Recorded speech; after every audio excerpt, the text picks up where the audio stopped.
Hello everyone and welcome to our video series on Learn English for Beginners.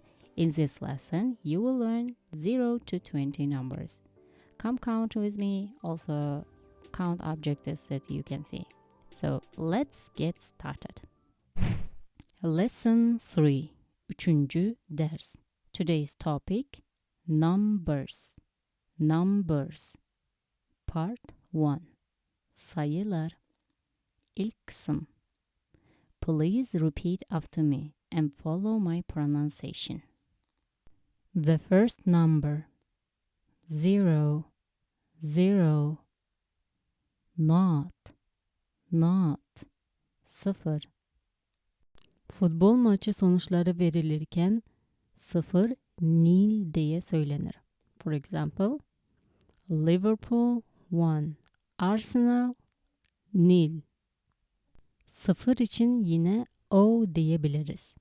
Telefon numaralar verilirken rakamlar teker teker ve 0 sesli harf O gibi okunur. Amerikan İngilizcesinde zero olarak da okunduğu görülür. For example, what's your phone number? What's your phone number? Telefon numaran ne? It's 320-4607. Let's count with me. 1, 1 pumpkin. 2, 2 party caps. 3 3 school bags. 4 4 watermelons. 5 5 pigeons. 6 6 tomatoes. 7 7 parrots. 8 8 stools. 9 9 balloons. 10 rabbits. 11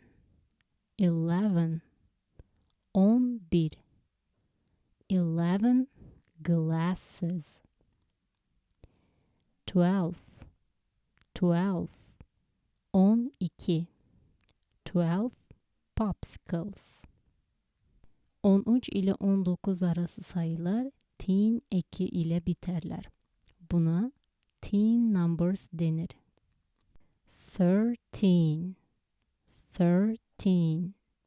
13 13 chairs.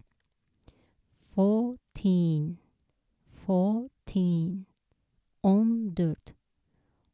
14 pineapples. 15 15 flowers. 16 16 cookies. 17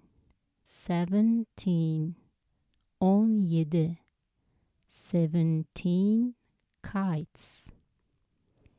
18 18 umbrellas. 19